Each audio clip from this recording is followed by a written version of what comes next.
Me siento agradecida con Dios, amigos y hermanos, donde quiera que estén, porque cada vez que escudriño la palabra de Dios me quedo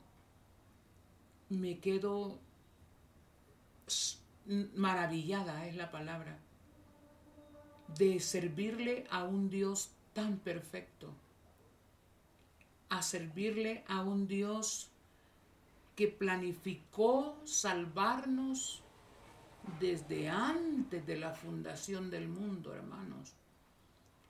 Un Dios que conocía mi nombre aún antes de yo nacer. Un Dios que se ha manifestado a nosotros desde la eternidad. Que creó un plan perfecto de salvación. Cuando yo preparo estos temas, yo bajo mi frente ante mi Dios maravilloso. Estamos estudiando, hermanos, siguiendo a Jesús en el santuario celestial. El asunto es que como no hemos estado en el cielo, ninguno de nosotros, y Jesús sí está en el cielo, ministrando por nosotros. La Biblia presenta que para que nosotros podamos tener un poco la idea de lo que ha costado el plan de salvación, de lo que Jesús aún está haciendo en el cielo con tal de salvarnos. Y nosotros no podemos entender eso porque son verdades reales y celestiales, altamente espirituales, perfectas. Y nuestras mentes son mentes ya lastimadas por el pecado. Sin embargo, Dios se tomó el trabajo de hacer un plan y revelárnoslo, con el fin de que lo sigamos a través de los siglos, a través de los milenios. Y hermanos, lo más maravilloso es que a ustedes y a mí nos ha tocado seguir a Jesús en el santuario celestial en la última etapa del plan de redención. ¿Creen ustedes que es importante que nosotros entendamos lo que Jesús está haciendo? Pero para entender eso, lo que Él está haciendo en el cielo, tenemos que entender primero todo lo relacionado con el plan de redención a través del santuario, que es lo que estamos haciendo. Siguiendo a Jesús en el santuario celestial. Pero para llegar hasta allá y hasta nuestro tiempo, tenemos que ir a la Biblia y comenzar, valga la redundancia, comenzar desde el comienzo. Y ya lo hicimos. En esta ocasión vamos a continuar siguiendo a Jesús en el santuario celestial, tema 2, parte 2. Definitivamente, hermanos, antes de comenzar, tenemos que pedir que el Espíritu Santo abra nuestra mente. Que el Espíritu Santo que inspiró su palabra también sea nuestro intérprete. Y también pedirle que apreciemos lo que Dios ha hecho desde la eternidad por redimir a una raza que si no fuera por eso estuviéramos perdidos. Oremos. Glorioso Dios, míranos aquí, en este momento, a esta hora. Tal vez algunos han dejado sus quehaceres para poder estar atentos a estos mensajes. Eres un Dios maravilloso. Nadie que vaya a ti puede perderse. Ayúdanos a entender ese plan maravilloso hasta nuestros días para que podamos conocer a ese Dios dispuesto a salvar. Hemos de abrir las páginas de tu palabra, hemos de estudiar sobre el santuario, pero lo que queremos es conocerte a través de él y que tengamos el deseo, mi Dios, de amarte, servirte y obedecerte. Gracias por tus maravillas. Asístenos a través de tu Santo Espíritu. Te lo pedimos, te lo suplicamos. En el bendito nombre de Jesús. Amén. Amén. Muy bien. Empezamos. A manera de acordarnos de lo que hasta aquí hemos estudiado, tenemos que ir leyendo algunos textos.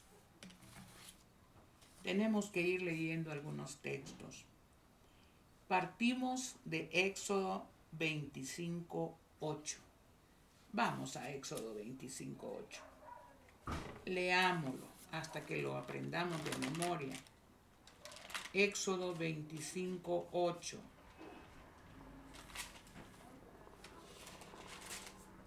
Y la palabra de Dios dice: y harán un santuario para mí, y habitaré en medio de ellos. Y harán un santuario para mí. Comencemos desde ahí. Resulta que los templos, los santuarios, digamos, de hoy en día, en nuestro tiempo, están hechos más bien para el ser humano. Ahí se alaba a la mamá, se alaba al papá, se alaba a los conquistadores, se alaba a la mujer, se alaba a todo el mundo, se alaba, ¿verdad? Y algunas hasta alaban la Navidad, que es una fiesta pagana. Pero en los días en que Dios inventó, creó, hacer un santuario, hizo eso para Él habitar entre nosotros. Y harán un santuario para mí, y habitaré en medio de ellos. ¿Cuál era el fin? Meternos miedo, que tembláramos. Hermano, lo más maravilloso es que Dios inventó el santuario para manifestar su presencia ahí como único antídoto al pecado. Y miren que dice el 9. Conforme a todo lo que yo te muestre, el diseño del tabernáculo y el diseño de todos sus utensilios, así lo haréis. Fíjense que nosotros usualmente estamos con que a Dios no le pone atención ni a las cosas materiales. Hermanos, Dios es un Dios minucioso. Él dijo cómo quería. Le mostró a Moisés el modelo real para que él hiciera una maqueta a escala, así como se hacen los edificios, las casas, y queremos ver el plano. Hay un croquis, un esquema de la casa, pero aparte de eso construyen los edificios chiquititos a escala. Lo que en el real es 1 metro, a escala sería 1 centímetro. Pero es exactamente igual. Y Dios le dijo: te voy a mostrar el modelo real y perfecto, y yo te voy a decir los diseños de los muebles, de los utensilios, cuánto se iba a hacer. Dios daba las medidas exactas, el material que se iba a usar, y escogió quiénes lo iban a hacer. Si nosotros pensamos que Dios es así como que descuidadito, que yo voy a hacer algo y a Él, ¿verdad? O en el templo yo puedo hacer esto, lo otro.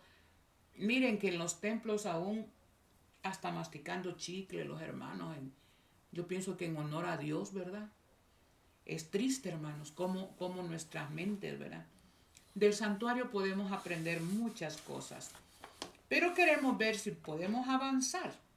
Vale, ahí dice que Dios le dijo que hicieran un santuario para él habitar. Y conforme a todo lo que le mostró,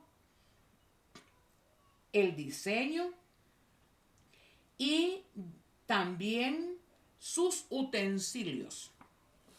Es interesante, hermanos. Vamos a ver esto mismo en el Nuevo Testamento. Vamos a estar usando mucho el libro de Hebreos. Hebreos capítulo 8, versículo 3.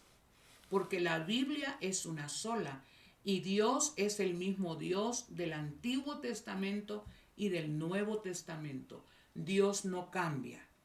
Hay hermanos por ahí que dicen, el Antiguo Testamento para los judíos, el Nuevo Testamento para la era cristiana. Cuando veamos estos textos, miramos que hay una conexión que no indivisible entre el Antiguo y el Nuevo Testamento. Hebreos 8:3. Porque todo sumo sacerdote está constituido para presentar ofrendas y sacrificios, por lo cual es necesario que también éste tenga algo que ofrecer. 8:4. Así que, si estuviere sobre la tierra, ni siquiera sería sacerdote, habiendo aún sacerdotes que presentan las ofrendas según la ley. El 5. Los cuales sirven a lo que es figura. O sea, todo lo que hacían los sacerdotes y el sumo sacerdote en todos los rituales y ceremonias del santuario, aquí dice, eran figura y sombra de las cosas celestiales, de lo que estaba pasando en el cielo. Como se le advirtió a Moisés cuando iba a erigir el tabernáculo, diciéndole, mira, haz todas las cosas conforme al modelo que te ha sido mostrado en el monte. O sea, hermanos, que si queremos saber qué está haciendo ahorita Jesús en el santuario celestial y en qué parte del santuario está, tenemos que estudiar el santuario terrenal, todo lo que ocurría, para que nosotros digamos, estamos en este punto, en la historia, en la profecía y en el plan de redención. Es hermoso, hermanos, cómo Dios, la majestad del cielo, el maestro de los maestros, enseña a la raza humana. Mire que los maestros usamos figuras, carteles, diagramas, usamos todo lo que podemos. Ahorita vamos a ver el esquema del plan de la redención y cómo suplico a Dios que no se pierdan estos temas. Vamos a ir poco a poco avanzando, paso a paso, hasta que lleguemos al momento en que estamos. Bueno, veamos también Hebreos 9:22. Hebreos capítulo 9, versículo 22. Todos los rituales del santuario tenían como punto focal el sacrificio de animales inocentes, desgollados, hermanos. Abundaba la sangre. ¿Por qué? Veamos Hebreos 9:22. Y casi todo es purificado según la ley, con sangre. Y sin derramamiento de sangre no se hace remisión de pecados. Es que el que peca tiene que morir. La paga del pecado es muerte. Y hermanos, eso no puede cambiar. Lo único que cambió es que la culpabilidad, la consecuencia del pecado, que es la muerte, iba a caer sobre un sustituto que no tenía nada que ver con el pecado. Es interesante, es lindo, es hermoso. Yo, como digo, yo me emociono mucho al razonar lo que costó nuestra redención, hermanos. El santuario del desierto, en medio del campamento, eso significaba Dios con su pueblo.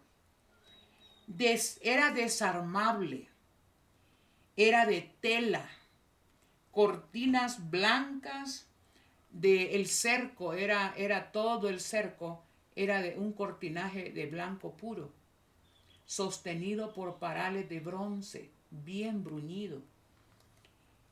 Ayer, en el tema anterior, vimos una figura del santuario que yo pienso que no hacemos mal en que lo mantengamos fresco. He estado buscando, pero como digo, no puedo editar. Todavía no aprendo a editar, ¿verdad? Entonces aquí hay una figura del santuario del desierto. Esta parte de aquí era el atrio, la parte destapada. Decíamos que en eso rápidamente lo vamos para los hermanos que tal vez no escucharon el tema. 2 muebles estaban en el atrio, como decir en el patio, previo a entrar a la parte que estaba techada. Estaba el altar del sacrificio y había una fuente. Vaya, están esos 2. Después, techado, había 2 compartimientos, uno un poquito más grande, el último era el más pequeño. Al entrar al lugar santo, se podía ver la mesa de los panes de la proposición al lado derecho. Eran 12 panes y ayer dijimos más o menos lo que eso significaba. Al lado izquierdo estaba un candelero de oro puro, encendido día y noche, de 7 brazos. Y en el centro, antes de abrir la cortina para entrar al lugar santísimo, estaba el altar del incienso, de madera de acacia y con los cuernos de oro. Detrás del velo que dividía el lugar santo del lugar santísimo, estaba el arca del testimonio de madera de acacia. Adentro estaba la ley de Dios y tenía a un lado la ley ceremonial que había escrito Moisés, pero dictada por Dios. Aquí en el lugar santísimo se mantenía una luz que era la misma presencia de Dios. Se llamaba Shekinah. Ayer también vimos, ¿verdad?, que habían 2 rituales. Uno era de a diario y uno era al año. Vamos a recordarlos un poquito más adelante. Bueno, ¿qué representaba el atrio? Era la parte del edificio, todo lo que era el santuario era considerado terreno sagrado. El atrio de igual manera era tan sagrado como todo el edificio. Ahí se verificaban día a día, por cada pecador había que estar haciendo la misma liturgia. Rituales, aquí comenzaba el proceso de salvación. ¿Qué hacía? El santuario no era para en el tiempo es la morada del Todopoderoso. Que ayer explicábamos que en el atrio estaba el altar del sacrificio. Ahí se penalizaba la muerte. El pecador transmitía simbólicamente sus pecados al animalito inocente. Y el mismo pecador le mataba. El pecador se iba perdonado por fe y ahí comenzaba qué se hacía con el pecado. No era, sí, andate, hijito, ¿verdad? Y ya. No, era un proceso, hermanos. Y en el lugar, en el lugar del atrio, todo lo que se hacía en el santuario tenía una parte de hacerse en el cielo. En el altar, en el lugar, en el altar del sacrificio, dentro del atrio ya, allí el sacerdote comenzaba de la misma manera. El problema del pecado quedó vencido y Jesús ganó el derecho a salvarnos en la cruz del Calvario. Pero el Señor tenía otras fases en su ministerio, que es lo que vamos a entender ahora. El altar, al entrar, después del altar estaba la fuente, una fuente en el atrio, una fuente de bronce. En el lugar santo. Ahora, los tres compartimientos en que se dividía el santuario significan tres fases del ministerio redentor de Jesús. No crean que lo que está en la Biblia es así por así. Todito lo que está en la Biblia tiene que ver con el plan de la redención y en una forma exclusiva y hermosa tiene que ver el plan de la redención en tres fases. Imagínense ustedes, vamos a ir los tres compartimientos, los vamos a ir viendo poco a poco. Los tres compartimientos indicaban, simbolizaban tres grandes fases del ministerio de Cristo. Los sacerdotes que servían en el santuario figuraban las fases de ese ministerio de Cristo. O sea que todo lo que ocurría en el santuario significaba, hermanos, una parte, una fase, mejor dicho, del ministerio de Jesús. Hebreos 9:1. Vamos a Hebreos 9:1. Dije que vamos a estudiar mucho el libro de Hebreos. Ahora bien, aún el primer pacto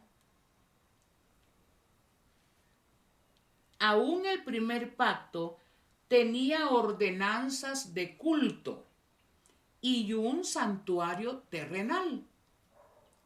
¿Cuál es la diferencia entre el nuevo pacto y el pacto antiguo? Allá era un sacerdocio terrenal, un sacerdocio humano y un santuario terrenal. En el nuevo pacto, que es la realidad de todo el plan de redención, hay un santuario de verdad, no una sombra, sino la realidad eterna. Porque, el 9:2, porque el tabernáculo estaba dispuesto así en la primera parte. Oigan, aquí se habla de la primera parte, llamada el lugar santo. ¿Se dan cuenta? Está relacionada el Antiguo Testamento con el Nuevo Testamento. Estaban el candelero, miren, la mesa y los panes de la proposición. Tras el segundo velo, en el lugar santísimo, estaba la parte del tabernáculo llamado lugar santísimo, el cual tenía un incensario de oro y el arca del pacto cubierta de oro por todas partes, en la que estaba una urna de oro, un baúl, que contenía el maná, la vara de Aarón que reverdeció y las tablas del pacto. Esto es lo que estaba. Estoy hablando de el Nuevo Testamento haciendo memoria de lo que había en el tabernáculo terrenal.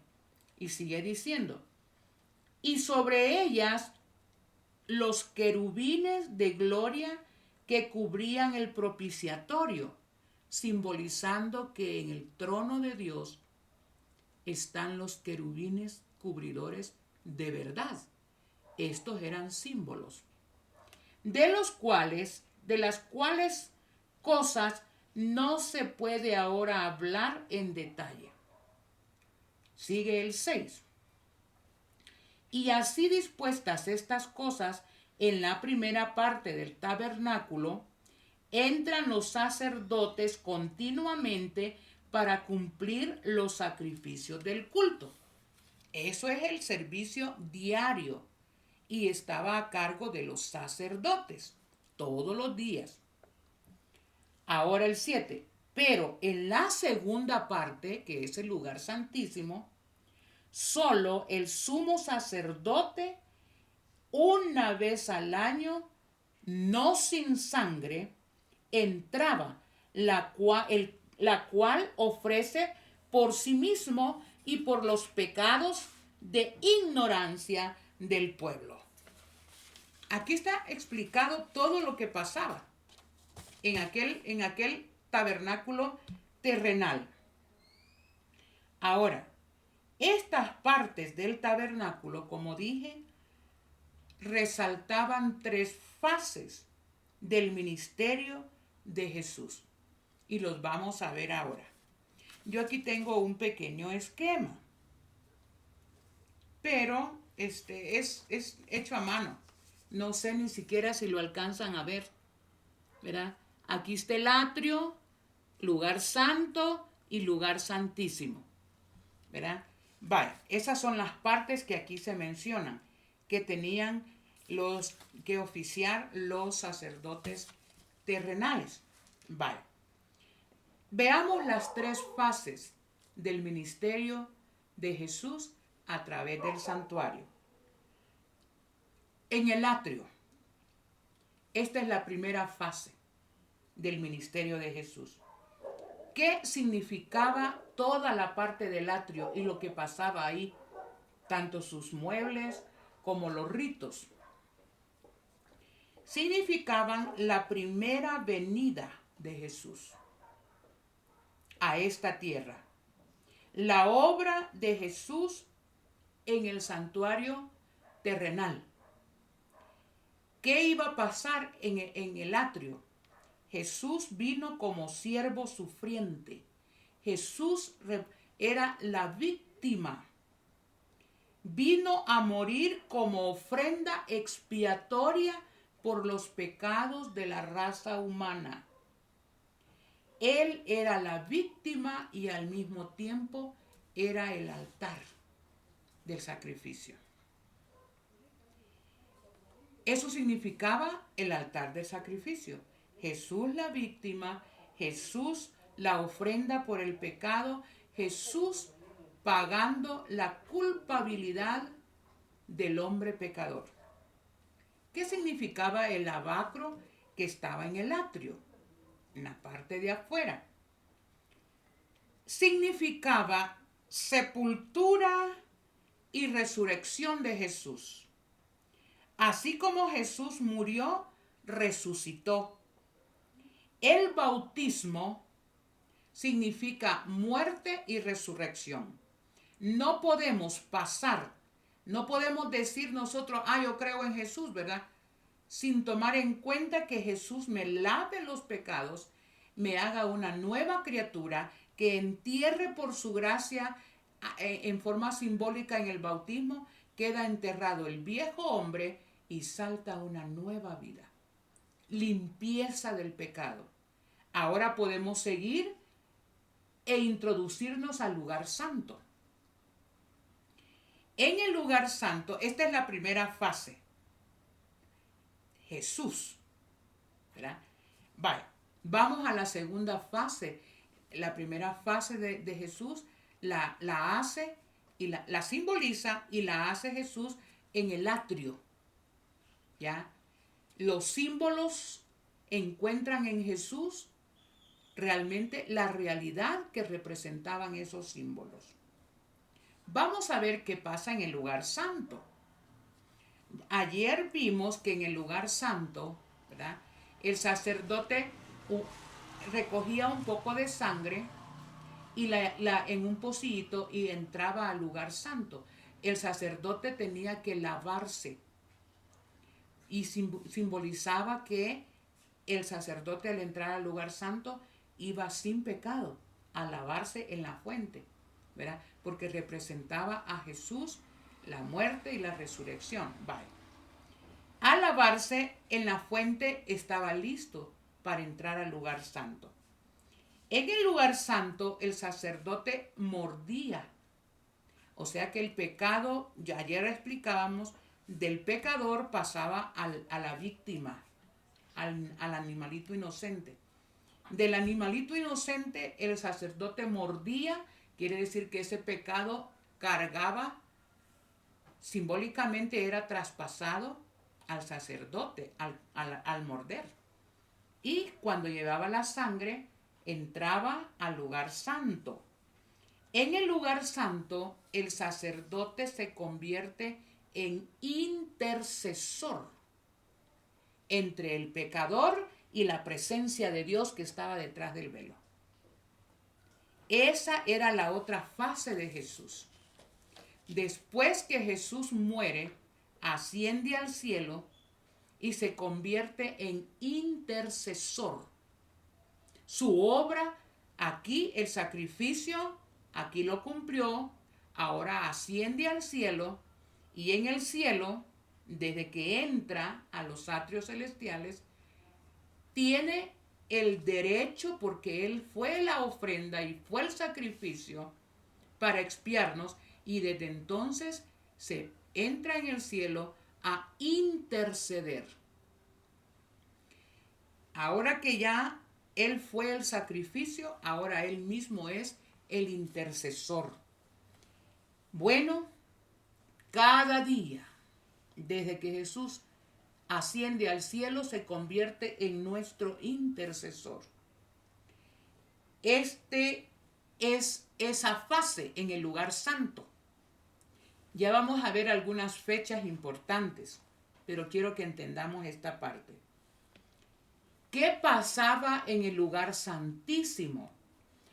En el tema anterior vimos que el sacerdote untaba los cuernos del altar de bronce, del incienso, con sangre, y agarraba sangre y la esperjaba en la cortina que dividía el lugar santo del lugar santísimo, y que eso lo hacía por cada pecador arrepentido todos los días por millones. Imagínense cómo estaba de impregnado de pecados representados en la sangre, ¿verdad? Esa cortina, yo me imagino, era terrible, era asquerosa hasta cierto punto. Lo tremendo es que allí, con esa impregnación de pecados, al otro lado, cubierto el lugar santísimo, estaba la presencia de Dios. Cada vez estamos más cerca del trono de la gracia. Bueno, ¿qué pasa en el lugar santísimo? En el lugar santísimo, queridos hermanos, amigos, se le agrega la tercera fase del ministerio redentor de Jesús. Por haber sido Él la ofrenda, tiene derecho a interceder por nosotros. Por haber sido el sacrificio en el atrio, Él intercede por nosotros en el lugar santo, ahora en el lugar santísimo se le da la facultad de juez. Inicia lo que se llama expiación, que era día de juicio. Eso lo vimos en el tema anterior. Ahora, Jesús perfectamente, la ventaja nuestra es, hermanos, que como juez, Jesús no pasa por alto el pecado. Olvídense, no puede, porque Él es justo. Pero por su sacrificio y por su intercesión nos conviene ese juez, porque Él puede interceder y ser nuestro abogado amigo. Ahí está la tercera fase. ¿En qué fase de la obra de Cristo estamos hoy? ¿En dónde está Cristo en el cielo hoy? ¿Está en el atrio? ¿Está en el lugar santo? ¿O está en el lugar santísimo? De acuerdo a las profecías. Yo quería enseñarles este esquemita que hice. Yo lo voy a ir explicando porque yo sé que no se puede ver mucho. Pero, como se trata de seguir a Jesús en el santuario celestial, primero tenemos que entender lo que pasó en el santuario terrenal. Vaya, de la época, desde que entra el pecado, desde que Adán y Eva pecan, hasta que Jesús asciende al cielo, la raza humana estuvo en el atrio. Aquí por fe, esperando el sacrificio a través de animales, pero apuntando al verdadero Cordero de Dios que quita el pecado del mundo. ¿Quiénes estuvieron en esta fase? Los patriarcas desde Adán, Enoc, Noé, Abraham y la nación judía estuvieron en esta parte del ministerio de Jesús, desde que entra el pecado hasta que Jesús asciende al cielo. Se cumplen los rituales y la fase de los rituales del atrio. Pero llega el momento en que Jesús va al cielo. Hizo esta parte, el Padre lo acepta. Cuando Él entra, lo vamos a ver poco a poco más adelante, entra al lugar santo a interceder por la raza humana. ¿Quiénes siguieron a Jesús en el lugar santo? Desde que Él entra a interceder en el lugar santo. Mire, si ustedes leen Apocalipsis 1, en Apocalipsis 1 dice que Jesús se pasea entre 7 candeleros. Y Él mismo le dice a Juan, los 7 candeleros son las 7 iglesias. Esas 7 iglesias son 7 épocas, 7 etapas de la iglesia cristiana, desde que Jesús funda la iglesia hasta la segunda venida. Y ahí tenemos la iglesia en el lugar santo. Ahí está la iglesia de Éfeso, del año 31, cuando Jesús asciende al cielo, al año 100. Después, eso está en Apocalipsis del 2 al 3. Todo lo que estoy diciendo ahí lo pueden encontrar. Esmirna, la iglesia de Esmirna va del año 100 al año 313. La iglesia de Pérgamo va del año 313 al año 538. La iglesia de Tiatira va del 538 a 1517. La iglesia de Sardis va del año 1517 a 1798. Y la iglesia de Filadelfia va del año 1798 al año 1844. La última iglesia ya no se ubica en el lugar santo. ¿Qué pasó en la iglesia de Filadelfia? Si ustedes leen lo relacionado a la iglesia de Filadelfia, dice que se cierra una puerta, pero se abre otra puerta. Y se cierra la puerta del lugar santo. Jesús pasa en el año 1844 del lugar santo al lugar santísimo a hacer su última fase de su ministerio redentor. Desde 1844 surge quienes siguen a Jesús en el santuario celestial, en el lugar santísimo. La iglesia que surge desde 1844, cuando Jesús pasa del lugar santo al lugar santísimo. Desde 1844, Dios tiene un pueblo que le sigue en el santuario celestial. Ya ahorita ustedes, acuérdense bien, en el lugar santo, Jesús ofrece su sacrificio que hizo cuando estuvo en el atrio, y en el lugar santo Jesús ofrece su intercesión. Pero recordemos que en el lugar santísimo Jesús es vestido por el Padre como juez, pero ejerce esa función siguiendo su sacrificio, su intercesión, y a eso se le agrega el ser juez. Es interesante. Todo el plan de redención se basa enteramente en el santuario. Si entendemos bien lo que pasaba en el santuario terrenal, entenderemos perfectamente bien dónde estamos en el lugar santísimo. Bueno, ahí tenemos a Jesús. ¿Qué es la obra que hace Jesús en el lugar santísimo?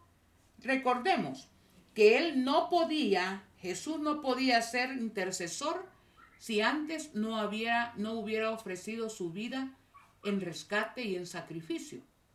O sea, el haber sido la víctima le daba derecho a ser intercesor.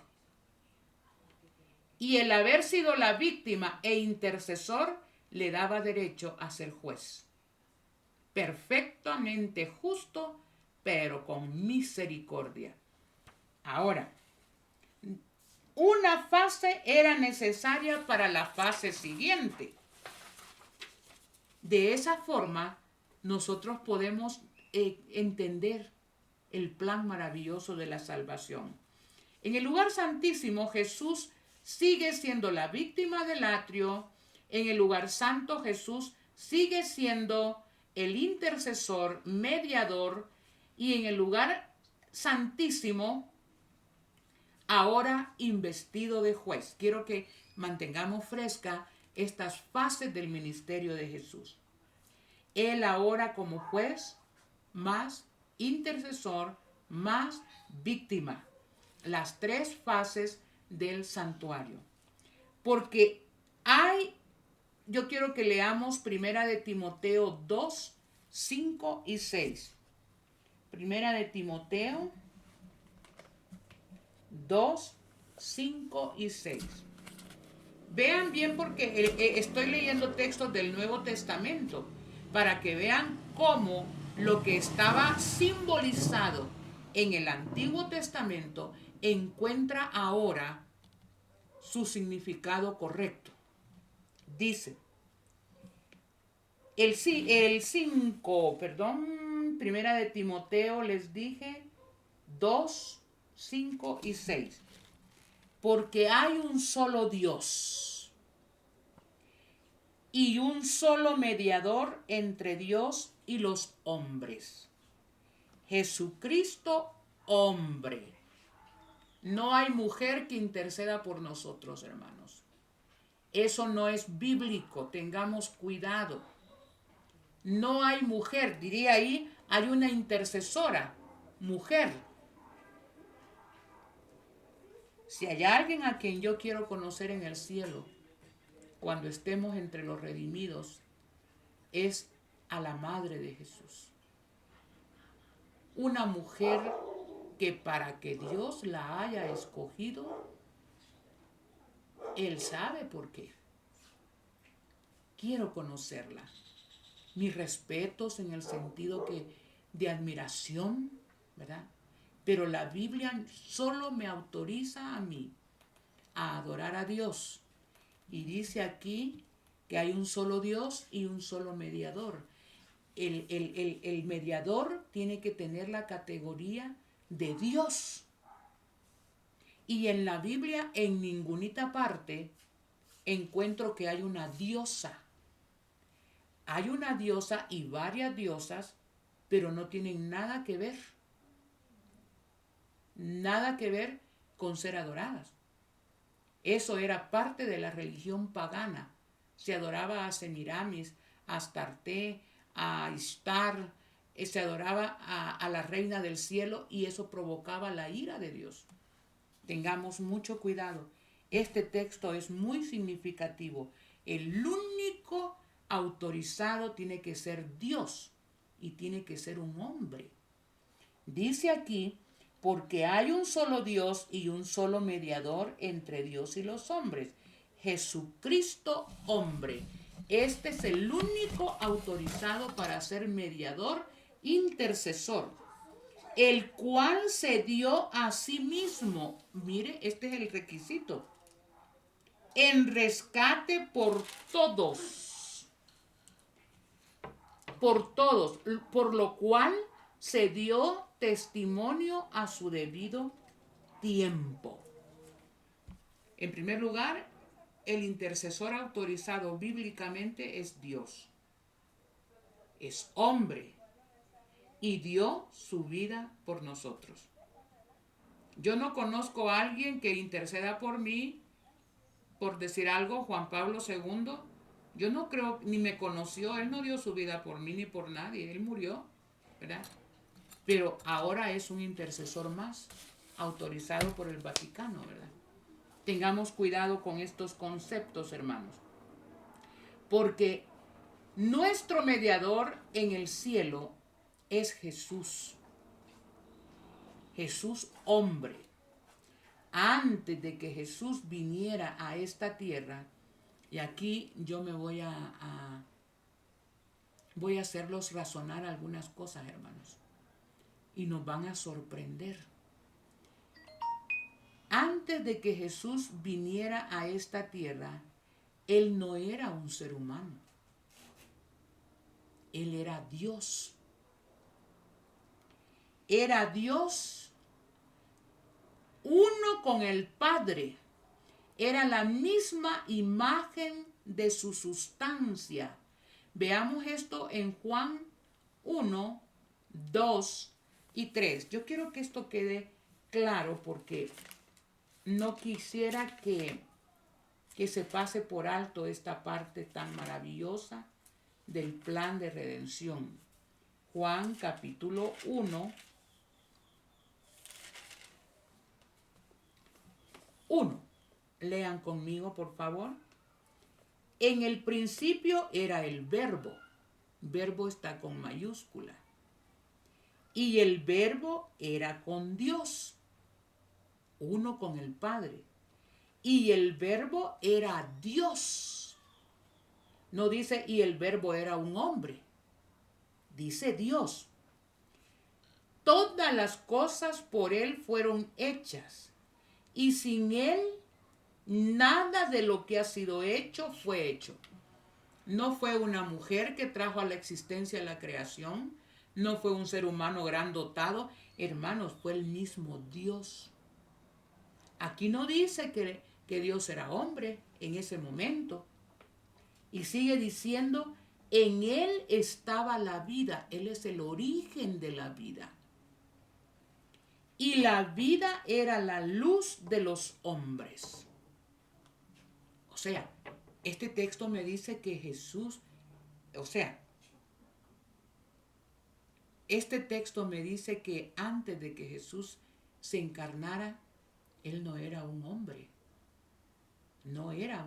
Era Dios, Dios espiritual, en esencia de Dios, una luz gloriosa, Yo no les puedo decir qué forma Dios tenía.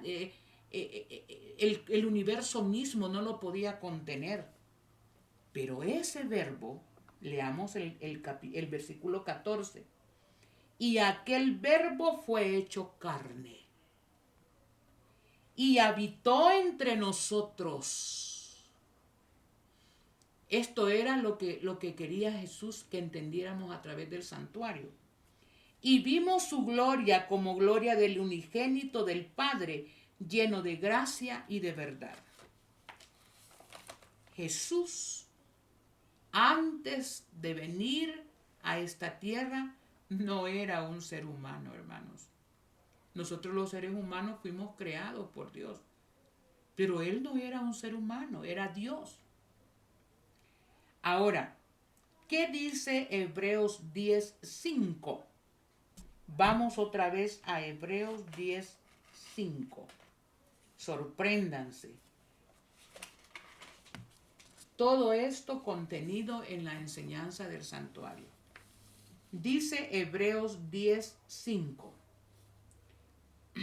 Por lo cual, oiga bien esto, por lo cual entrando en el mundo, dice, sacrificio y ofrendas no quisiste, mas me preparaste cuerpo.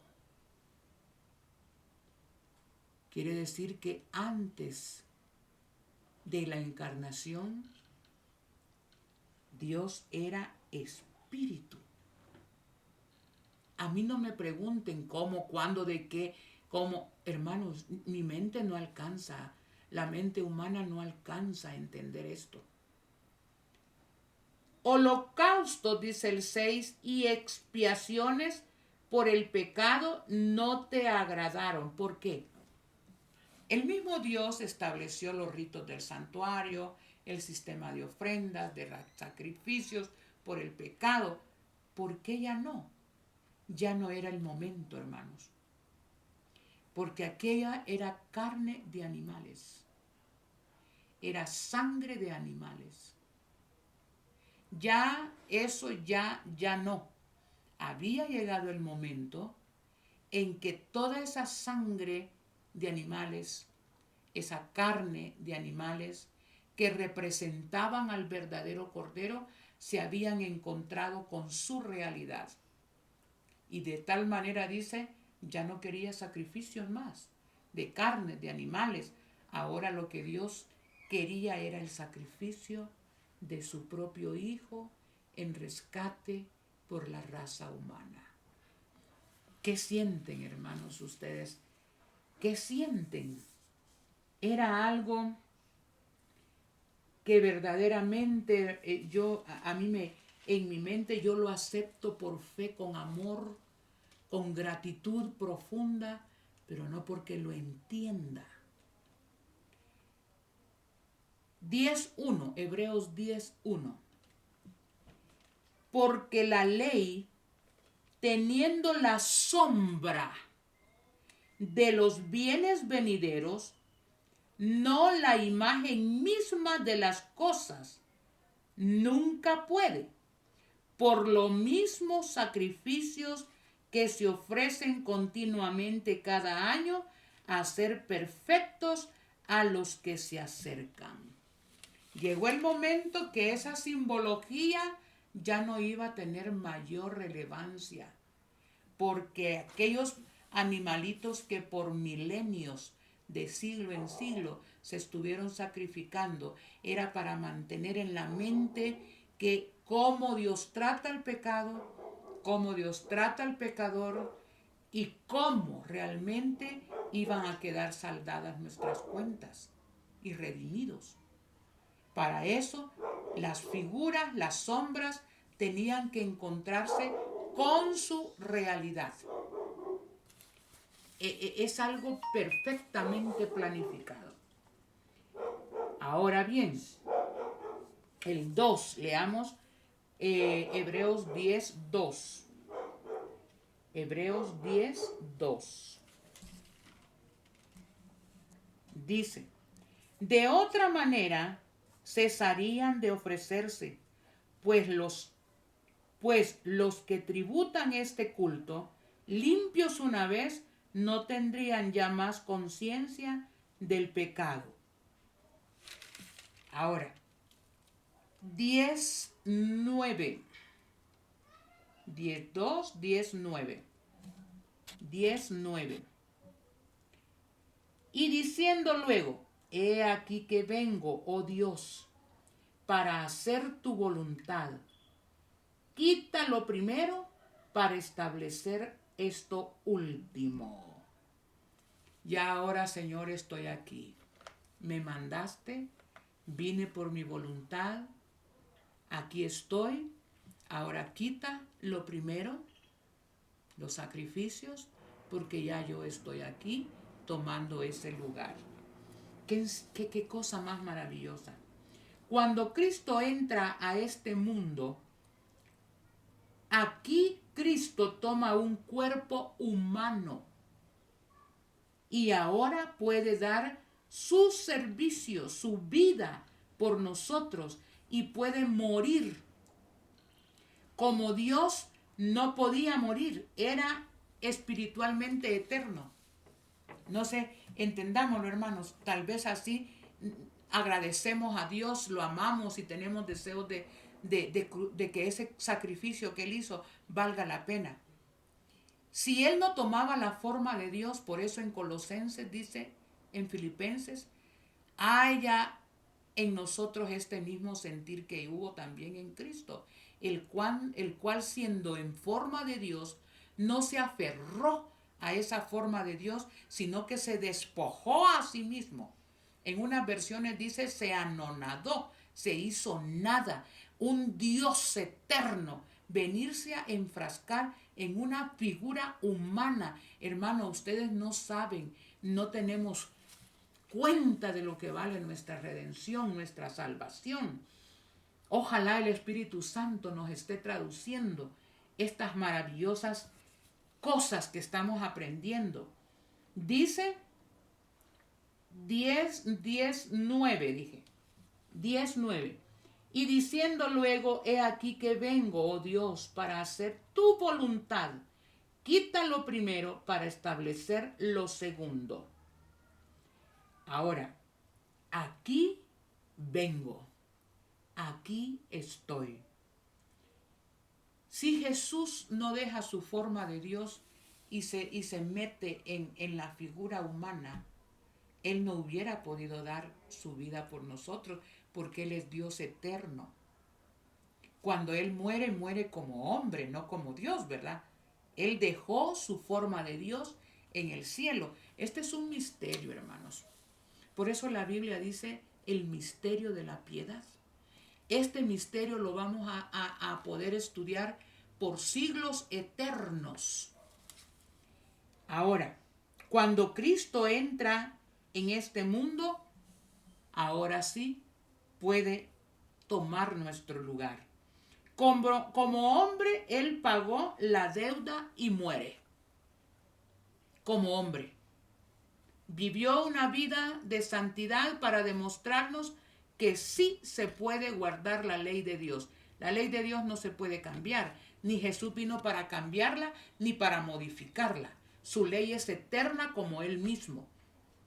Pero a través de su sacrificio nosotros podemos, así como Él venció el pecado, vencer por su sangre.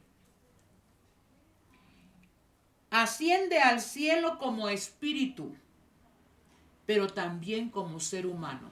O sea que a partir de que Jesús se encarna y cuando Él resucita con un cuerpo glorioso. Jesús es un ser, por eso es que es único, unigénito, perfectamente hombre y perfectamente Dios. Es único.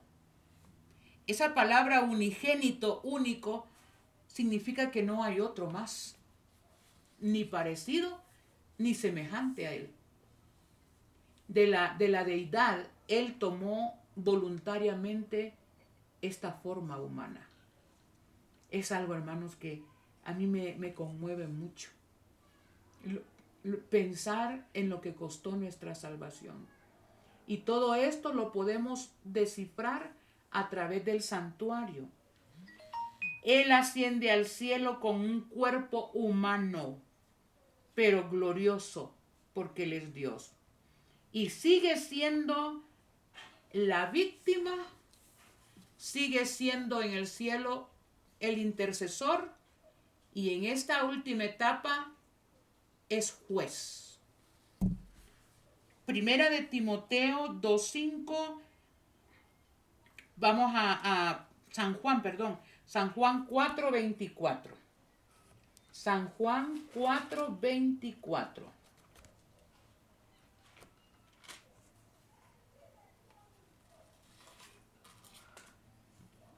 San Juan 4:24 dice: Dios es espíritu, y los que le adoran en espíritu y en verdad es necesario que le adoren.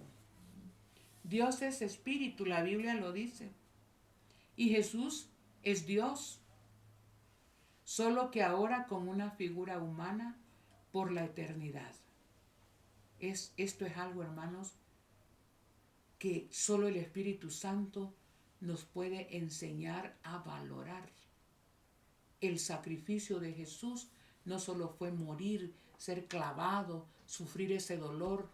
El sacrificio de Jesús es sacrificar su forma original de Dios para enfrascarse por la eternidad, por los siglos eternos, con una figura humana. Se humilló tanto, pero se goza en llevar nuestra figura humana, hermanos. ¿Qué deberíamos de sentir nosotros hacia Jesús? ¿Cómo debería ser nuestra actitud ante tal sacrificio por la eternidad? Es algo que pocas veces pensamos. Volvamos a Hebreos 9:14. Hebreos 9:14. Dice: cuanto más la sangre de Cristo, el cual mediante el Espíritu eterno se ofreció a sí mismo sin mancha a Dios, limpiará nuestras conciencias de obras muertas para que sirváis al Dios vivo. ¿Quién es el que nos garantiza el éxito sobre el pecado? La sangre de Cristo, hermanos. Un Dios hecho hombre por la eternidad. Rebajó su estatus de Dios. Lo puso en una figura humana. Bueno, asciende al cielo como espíritu, pero con forma humana. Él asciende al cielo con cuerpo humano, pero glorificado. Sigue siendo la víctima, sigue siendo nuestro sumo sacerdote, y ahora está en la fase de ser nuestro juez, pero sigue siendo nuestro abogado intercesor y sigue presentando sus méritos por nuestros pecados. Cada fase del ministerio de Cristo está basada en la fase anterior.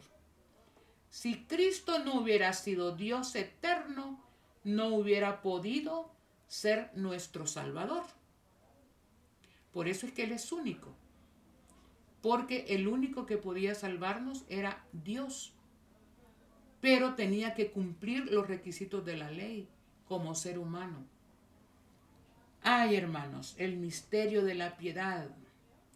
Leamos, por favor,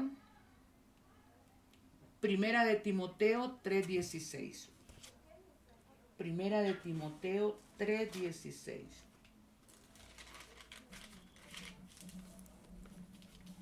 Dice: e indiscutiblemente grande es el misterio de la piedad.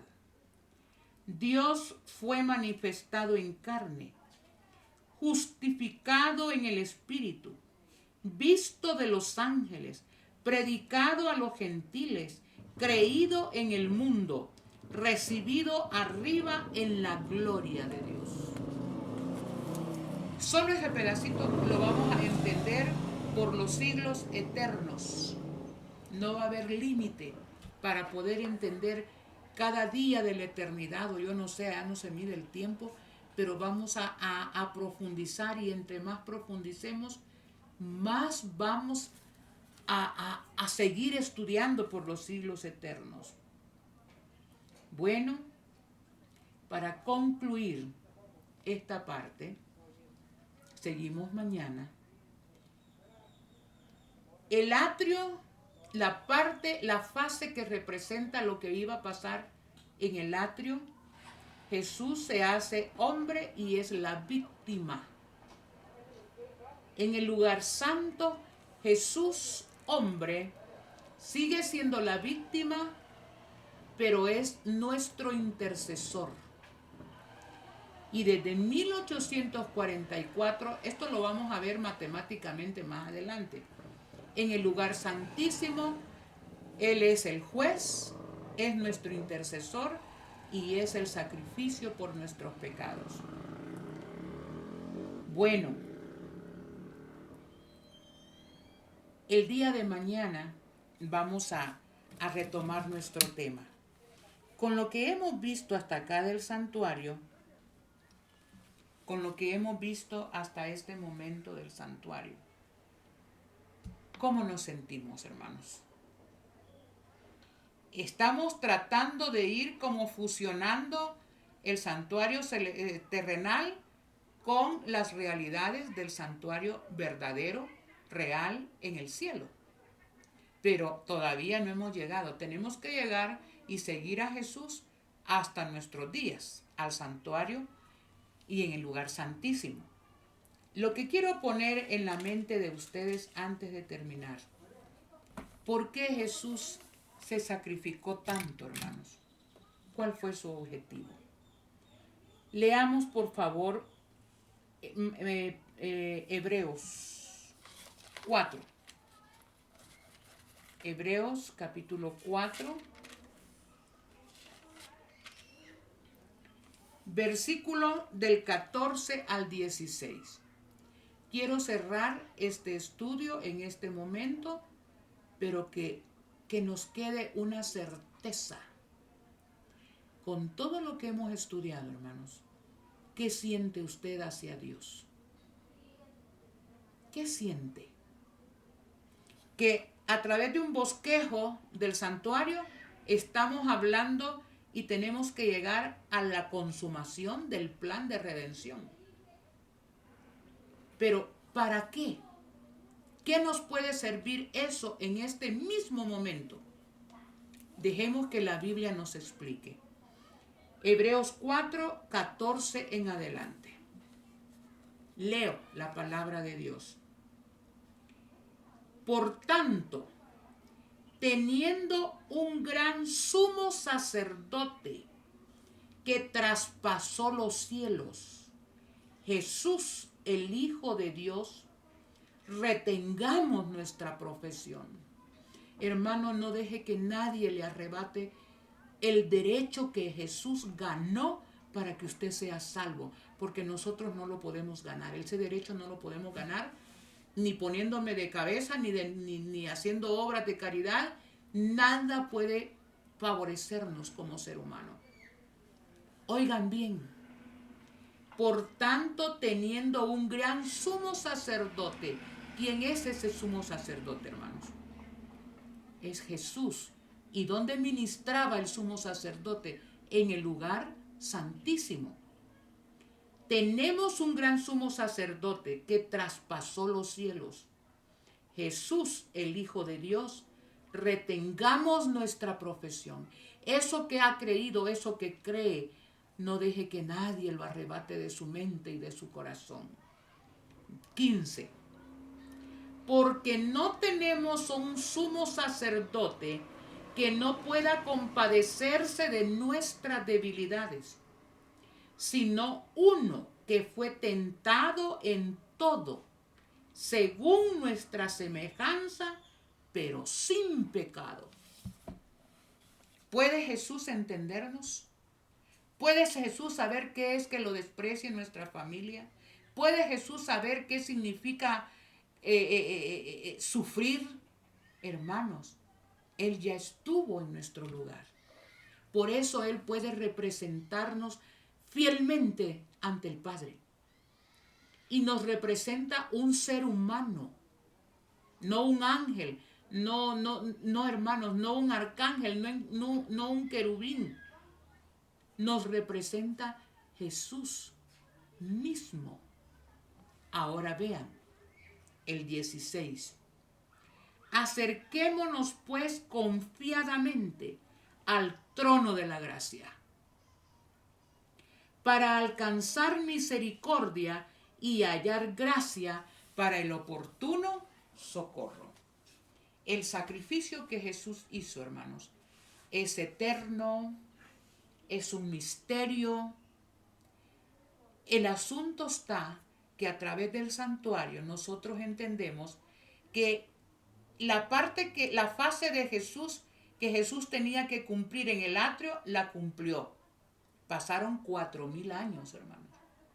La fase de Jesús al subir al cielo y entrar al lugar santo, ya la cumplió desde que subió hasta 1844. La fase en el lugar santísimo significa que termina con la segunda venida de Jesús. Hermanos, el momento ya está corto, demasiado. Por eso dice que nos da las prerrogativas. Acerquémonos con confianza al trono de la gracia, porque ahorita son los últimos minutos de la gracia para que alcancemos socorro, para el oportuno socorro, porque muy pronto el Señor va a terminar esa fase, se pone sus vestiduras, se quita sus vestiduras de sumo sacerdote intercesor, se ponen las vestiduras de Rey de Reyes, Señor de Señores, las vestiduras de venganza, y viene por su pueblo. ¿Qué tal si este momento, aprovechando los minutos finales de la gracia, nosotros vamos y por fe penetremos hasta el mismo trono de la gracia? Jesús es el camino. Podemos llegar al trono de la gracia del Padre a través de Jesús, a través de su sacrificio, a través de su intercesión por nosotros. Hermano, no desperdicie este momento. Acuda urgentemente a Jesús. Puede ser que mañana sea demasiado tarde. Están ocurriendo muchas cosas en el mundo. Terremotos están habiendo en todas partes del mundo. Los sismólogos están dando el grito de alerta. Los climatólogos, no sé si así se les dice, los climas trastornados, los volcanes erupcionando, la amenaza del reseteo económico que va a llevar a la humanidad a la gran angustia. Hermanos, ¿qué estamos esperando? Acerquémonos confiadamente al trono de la gracia para ser salvos oportunamente. Que Dios les bendiga sus hogares, sus vidas, sus familias y sus iglesias, el área donde ustedes viven. Compartan este mensaje, hermanos. Es un mensaje maravilloso. Que Dios me les bendiga grandemente. Oremos. Eterno Dios, gracias por ese bosquejo maravilloso del plan de redención. Por los siglos de los siglos has tenido tu plan echado a andar. Gracias por Jesús. Padre, gracias por tener amor hacia esta raza perdida, rebelde, contumaz. Gracias, Padre eterno, porque te desprendiste de lo que más amabas, tu único Hijo. Le pusiste cuerpo para que fuera uno con nuestra raza. Él es el vínculo, Señor, que nos une a ti, oh Padre. Gracias por el Espíritu Santo, que intercede también por nosotros con gemidos indecibles. Permite, Padre, que podamos abrir las puertas de nuestro corazón, que el Espíritu Santo nos haga entender lo que costó nuestra redención. Ayúdanos a amarte sobre todas las cosas.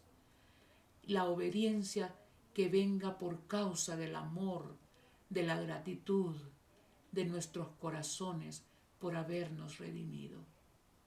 Gracias, Jesús, porque tú eres el vínculo que nos une como humanos al poder divino. En tus manos encomendamos nuestras vidas. Ayúdanos a sentir dolor, tristeza por el pecado y emblanquecernos, limpiarnos en la sangre del Cordero. Quedamos depositados en tus manos. Danos tu paz, danos tu bendición. En el nombre de Jesús. Amén. Amén.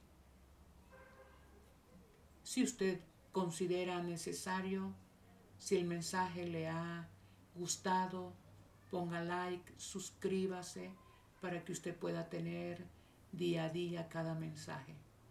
Que Dios les bendiga grandemente.